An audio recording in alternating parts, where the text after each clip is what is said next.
everybody. Today I'm bringing you a photo of my grandson and I on a recent outing. Right away I found that piece of Amy Tangerine background paper. It's from the Yes Please collection. It's called Share, and I like that because it really highlights the coral in my sweater and draws attention to the photo, which isn't that great of a photo actually. So it's pretty small, but I wanted to make sure the focus was still on that photo.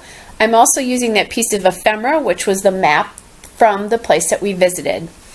That aqua paper is going to become a large mat for the photo and all the embellishments and the map. That is called, it's again from Amy Tangerine, it's called From Plus One, and it's called Counterpart. The little photo mat that I just pulled there is an Amy Tangerine paper from Plus One, but I don't know exactly what the collection name is. I'm going to ink all of my edges here with some Jenny Bolin fountain pen ink, and that's because I really want things to stand out and pop off the background here. Now I'm thinking of using that journaling card and that plus sign paper. Those are both Amy Tangerine. I know the journaling card is stitched, but I end up not actually doing that. I'm actually going to take both of those out. And I thought the black paper, although I liked that it echoed some of the black in the map, I thought it took too much attention away from that little photograph there. So I'm going to play around a little bit to figure out how to use that. And now I'll just ink up the map. We went to a really great children's museum in our area. My grandson is 3, and this children's museum was just the perfect spot for him. It was great for his age, and I'm sure we will be going back again. The name of this layout is going to be First Date because it was kind of like our first big sort of solo outing on our own. And he loves calling evenings out or days out with his mommy dates. I think because mommy and daddy go on dates, so my grandson wants to go on dates as well. So I called his mom and dad up or texted them and said, hey, grandma wants to take him on a date. And he was all excited when I got there to be going on a date with grandma. So anyway, what I've done here now is I've taken the border strips from the paper that I cut off. The hello, I believe, is from the background paper, and the black and white is from the aqua paper. And I wanted to use that to separate that a little bit from the background paper. It just highlights and groups everything a little bit better with those. And I like the fact that in this particular case, I have 2 colors there. The black and white, because it's darker, is really going to sort of help ground that block of aqua paper. So, and I'm inking the edges of all of this as well too. I did pull that Let's Go on an Adventure card. I just thought it was kind of cute, or Going on an Adventure card, from Amy Tangerine as well, and that's from Stitched. It's from a paper called Jump Stitch. It has a lot of those little like cards on it, and you cut them apart, so it's actually a cut apart, not a card itself. That is going to cause me a bit of a problem though, because I have to figure out how to embellish up there, and right now it's going to end up a little bit uneven. That, again, that journaling spot from Stitched is still there, but that's not going to stay in the final layout. It's going to come off after I play around with embellishments quite a bit. Just getting that next layer, or the next border strip down, and then I'm going to move that, or actually I guess the map is the position where it's going to be, although I think I play with it a little bit. So now I just pulled a sheet of Amy Tangerine chipboard, this Smile chipboard, and I don't have what collection that's from, but it is Amy Tangerine. And I'm going to end up moving that a little bit. Now I'm looking for some die cuts to actually use on this page. And I found this globe die cut, and I thought it was just kind of appropriate since we're going on an adventure, our first date there. And I'm playing around with that, but the globe is so white, and so is the the map there, that it's going to cause me a little bit of a headache there because I don't like how very white it is. I do decide to move it over there to the right, so that's where the globe is actually going to stay. And one of the reasons I wanted to use that globe is because it was for a challenge on Chamel's website last week to use globes, which I do, now I think about it, need to upload this. So I want to get rid of that journaling card from Stitched because there's way too much white on this layout now. Everything is white except for the photo and the sort of background papers and borders. And I found this gray journaling card. It's from one of Amy Tangerine's very first collections, but I don't know which one. It was just, I think this might be one of the last few pieces I have left from that collection. So I believe it was on a cut apart sheet. Or it also might have been in the die cuts as well too. I can't tell anymore. I just have a couple of odds and ends from her collections in one of my embellishment envelopes. So I kind of like how this looks now that the journaling card is setting apart that globe a little bit, and the smile die cut right next to it. I like that as well too. So it's kind of a nice little collection. There's a little bit more color in that bottom now, which I really like. But this setup right here, the way I designed this, is going to cause me a little bit of an issue. Because as I'm looking at this, it looks like everything is stair-stepping down to the globe. You know, the picture, there's a step at the map, there's a step at the smile, there's a step at the journaling card, and finally to the globe. And I just personally don't like the way it looks. The other problem for me as I'm looking at this and as I was looking on the layout that day is that everything is very weighted towards the right side of the layout. Now you could say that picture is weighting back to the left a little bit, and it definitely is, but I think it's too much. So that I'm thinking about this as I'm embellishing this cluster on the bottom right here. What I did there is I pulled the rubber shapes from the Amy Tangerine Better Together collection, and I pulled that XO because that's in kind of a pinky red color. And I pulled that and added it to the globe there, so there's a little bit more color down in there by the globe. And then I found this You Make Me die cut there from the stitched pack of Amy Tangerine die cuts. So it's Amy Tangerine stitched. And then the other thing I did is that sheet of chipboard that I pulled for the smile from, they had a 1, or there was a 1 left on it. So I pulled that because it's pinky, it's pink, but it's a pinky red that goes with the smile. So it's all kind of corally, pinky, reddy colored embellishments there.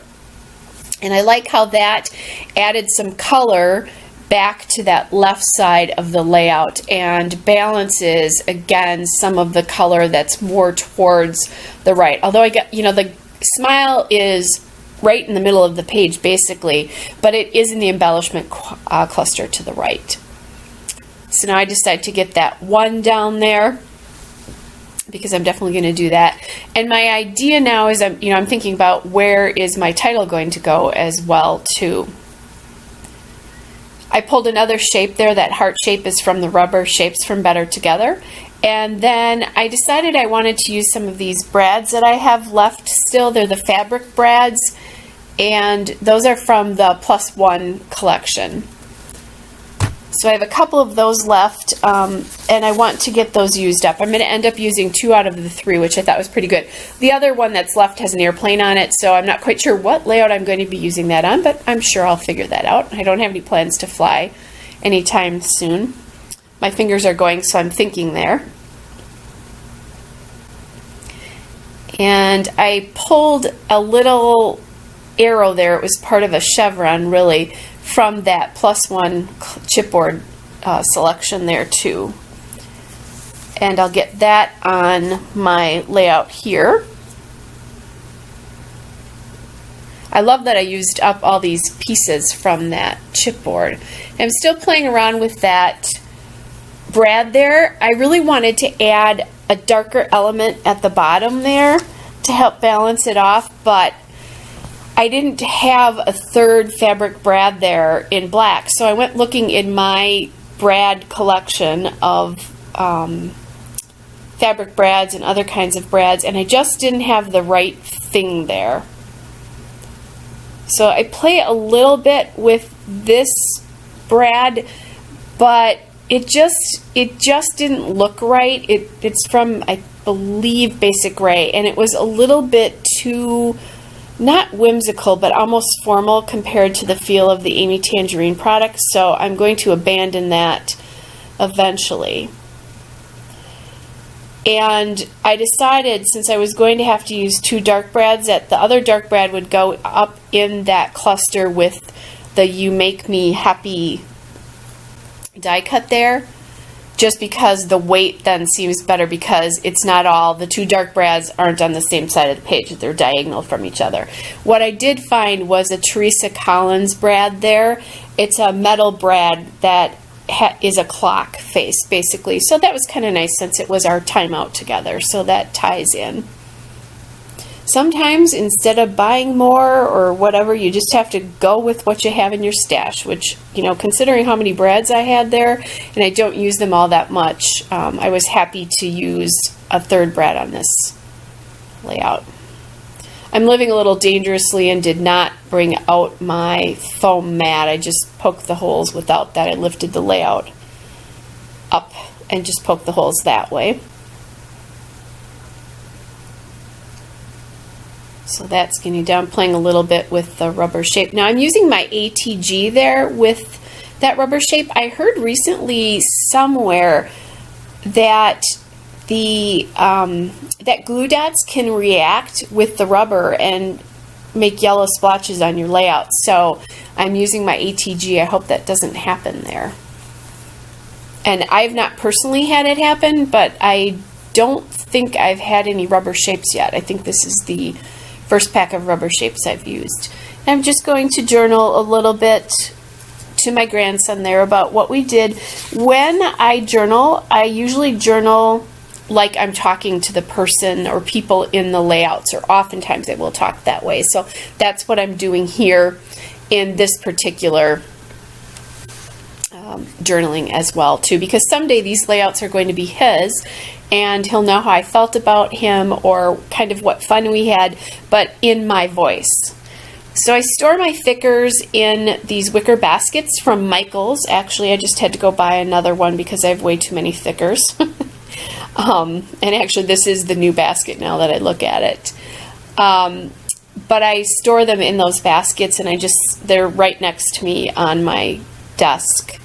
So I pulled some black thickers there, and I pulled some white. I'm trying to figure out where I'm going to put my title there. And I decided not to put it at the top because I'm playing around with letter sizes, but I don't like how they're equal with that adventure card.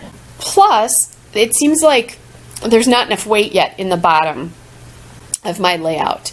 And one of the things I did to solve the fact that there wasn't enough weight is I just kept adding more and more and more things until finally I was happy. And I really wasn't happy until even after my title was done there. I added a couple more black elements that you will see that kind of helped me finally feel like the weight was right on the layout.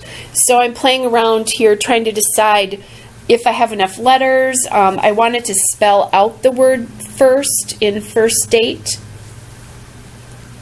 but I end up not having enough letters to do that. And I don't remember what the issue was, or maybe, I'm sorry, it wasn't that I didn't have enough letters. I didn't have enough room. And what I did here, if you'll look, I'm going to create a D because I don't have one. I have a B, and I'll cut that apart. So as I'm looking at this now, I didn't like the spacing of that first date. So I pull it, and I wanted to snug it in there between the brad and the smile chipboard, and the first date when I spelled it out just extended too far. I did play around a little bit here, And I thought about using that 2 up in the top with one of the asterisks from this font. It's the doll font, if I haven't said that already, from American Crafts Stickers. But the more that sat there, the more I thought it almost split the embellishment in that upper right there. So what I'm going to do, you'll see me move that chipboard asterisk to over by where the heart and the brad are, and I just like it better. So my eye was bouncing around on that top card there, the adventure card up there. So I cut out the center of that B, and you can see the fact that there's a little indent in that, but it doesn't bother me. I create letters all the time, and that was a really easy one to do. I have to remember that because D is something that I do run out of. And there's the one going down. I'm using my Scotch Quick Dry adhesive in my fine line bottle. Put down an asterisk at the top there where I move that. And then there's the asterisk at the bottom on the globe there, and now I'm feeling like I have enough black balance. Playing around with putting an asterisk there, and then when I finally get the asterisk up in that corner, I feel like the layout is balanced and we are almost done. You'll see a still shot and some detail shots. Hope you're all well. Bye!